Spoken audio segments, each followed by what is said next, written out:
Assalamualaikum. This is me, Sir Abid Ali, your maths teacher. Today, our lecture video number 4, class 8, chapter number 8, congruence and similarity. Okay, now first we learn about congruent figure. What is congruent figures? Two figures are congruent if they have exactly the same shape and size. Congruent figures क्या होती हैं? अगर हम इसको थोड़ा सा देखें तो congruent figures means approximate equal, यानी कि तकरीबन एक जैसी हो। वो दो फिगर उसी वक्त कॉन्ग्रुएंट होती हैं जो बिल्कुल सेम साइज़ हो, उनका सेम शेप हो, वो कॉन्ग्रुएंट फिगर्स होती हैं। Now identifying congruent shapes. Which shapes are congruent? We have some shapes A, B, C, D, E, F, G, H, I, N, J. हम यहाँ पर आइडेंटिफाई करेंगे कि कौन सी शेप्स जो है वो किसी दूसरी शेप के कॉन्ग्रुएंट हैं। हमारे पास यहाँ पे शेप्स दी हुई हैं और ये हमारी जो है वो बुक की इमेज है, पेज नंबर 195 के। इसमें हमने बताना है कि कौन सी ऐसी शेप है जो कॉन्ग्रुएंट है, यानी कि सेम साइज़ है, सेम शेप है, ये जो है वो हमने आइडेंटिफाई करना है। फॉर एग्ज़ाम्पल शेप नंबर जो ए है, रेक्टेंगल है, हमने सेम साइज़ देखना है कि सेम साइज़ जो है वो उसका कौन सा है। तो ए के कॉन्ग्रुएंट फिगर जो है वो बी है। इसी तरह सी आपने देखना है, सी जो है वो किसके कॉन्ग्रुएंट है। इसी तरह डी देखना है, डी जो है वो कॉन्ग्रुएंट किसके, ई, एफ, जी, एच, आई, जे, कौन सी शेप जो है वो आपस में कॉन्ग्रुएंट है।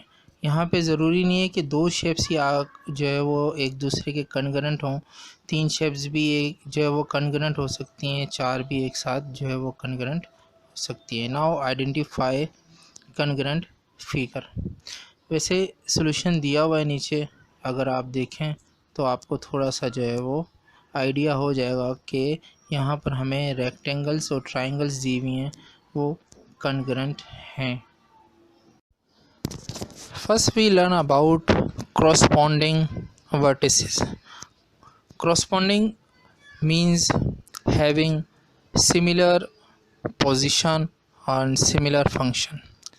दो फिगर्स हमें जो है वो सामने दिखाई दे रही हैं, कोऑर्डिनेटर्स हैं A B C D and W X Y Z. Vertices यहाँ पे देखें तो ए जो है वो correspondence, उसका नेक्स्ट फिगर में जो corresponding वर्टेक्स है वो है डब्ल्यू। इसी तरह नेक्स्ट जो है वो coordinator A B C D के अंदर बी का corresponding जो है वो एक्स है, सी का corresponding वाई है एंड डी का corresponding जेड है। इस कंडीशन के मुताबिक अगर हम साइड्स को देखें तो correspondence वर्टिसेस की जो लाइंस होती हैं उनकी मैग्नीट्यूड ऑलवेज़ इक्वल होती हैं।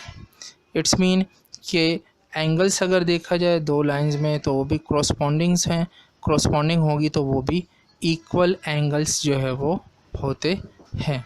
इन दिस पिक्चर जो है वो इस पिक्चर के अंदर हम देखें तो हमारे पास नंबर 1 दिया हुआ है angle A B C and angle W X Y, ये दोनों इक्वल हैं। अब शेप में हमने देखना है कि ए बी सी जो है वो एंगल 80 डिग्री है, तो it's mean W X Y भी जो है वो इक्वल होगा 80 डिग्री के ही।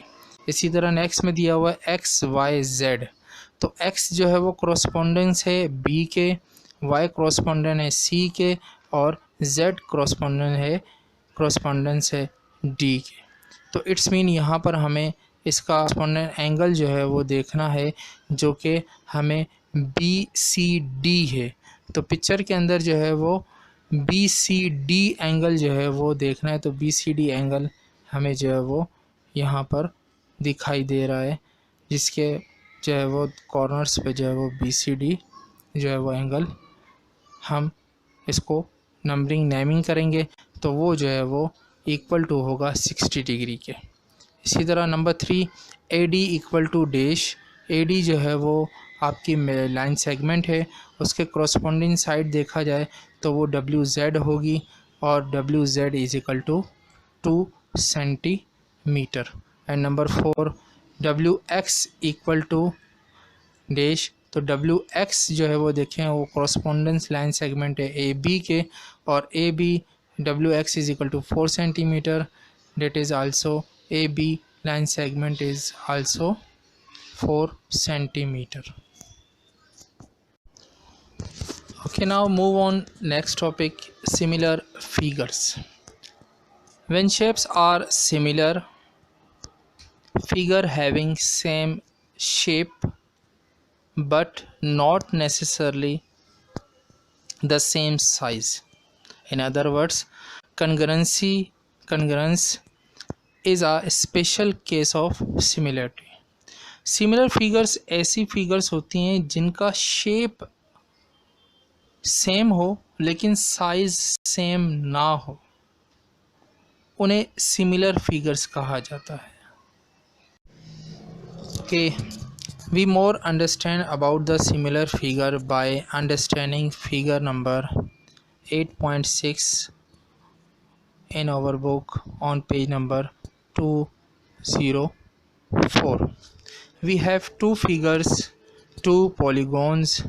The property of polygons in similar polygons are all corresponding angles are equal. जितने भी correspondence angles होंगे वो equal होंगे। अगर हम शेप्स पे देखें तो एंगल A, वर्टेक्स A पर एंगल A है वो इक्वल टू होगा एंगल A डैश के, वर्टेक्स B एंगल वो इक्वल टू होगा वर्टेक्स B डैश के, और इसी तरह जो है वो angle C D so on, इसी तरह से वो एंगल इक्वल्स होंगे। Next property, the length of each side of hexagon is increase by the same factor. इस कंडीशन में यह है कि हमारे पास यहाँ पर पॉलीगॉन के अंदर जो सिमिलर पॉलीगॉन्स जो है वो हैं, इनकी साइड्स का रेशो ऑलवेज इक्वल होगा। यानी कि क्रॉसपॉन्डिंग साइड्स अगर देखी जाएं तो क्रॉसपॉन्डिंग साइड्स का रेशो ऑलवेज इक्वल होगा। Side A B, the ratio of side A B and A dash B dash are equal to the ratio between side B C and side B dash and C dash and so on. इसी तरह जो है वो तम sides का जो है वो रेशो ऑलवेज इक्वल होगा, कांस्टेंट होगा। In general we have, if two polygons are similar then all the corresponding angles are equal and the ratio of corresponding sides are also equal. Now identify the similar triangles, triangle ABC and triangle PQR by angle. हम यहाँ identify करेंगे दो triangles को angles के लिहाज से।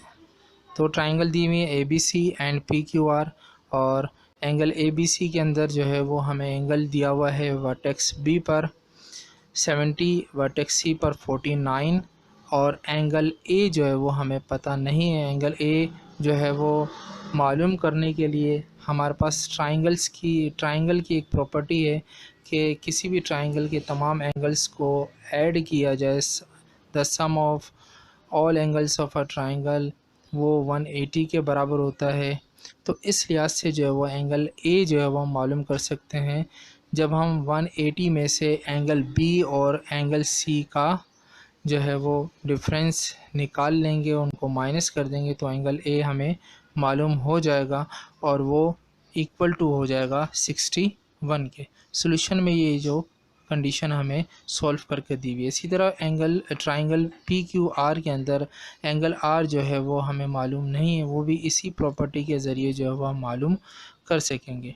तो अब देखिए यहाँ पर अकॉर्डिंग टू एंगल प्रॉपर्टी जो है वो कॉरस्पॉन्डेंस एंगल्स जो है वो इक्वल होते हैं, अगर कोई भी दो फिगर जो है वो सिमिलर हैं, तो angle E equal to corresponding angle P 61, angle B is equal to angle Q is 70, and angle C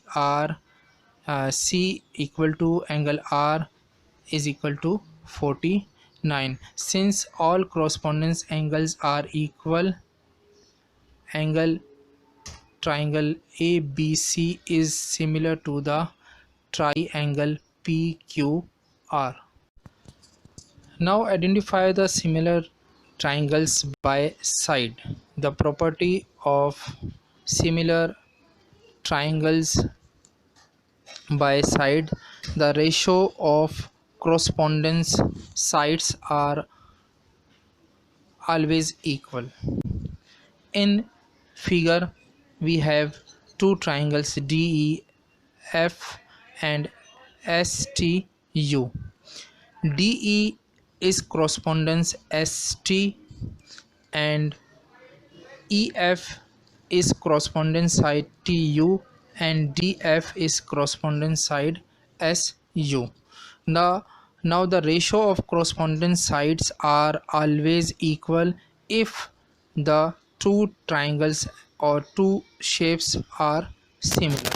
Now in solution, side ST equal to 12 and side DE equal to 8, the ratio equal to 1.5, and side TU is equal to 9 and side EF equal to 6, the ratio means divide is equal to 1.5, and side SU is equal to 7, and side as its corresponding side DF equal to 4, and the ratio is 1.75. Since not all ratio of corresponding sides are equal, यहाँ पर कोई भी sides जो हैं, जो corresponding sides का हमने ratio निकाला, उनमें दो साइड्स का तो रेशो इक्वल है, बट यहाँ पर तीसरी साइड का जो थर्ड वन है उसकी साइड का जो रेशो है वो इक्वल नहीं आ रहा. इट्स मीन ये प्रॉपर्टी को जो है वो फॉलो नहीं कर रहा. Then triangle DEF is not similar to triangle STU. In last, dear students, your home assignment is exercise 8A, question number 1, 2, 3 and 4, and next exercise 8B, question number 1, 2 and 3.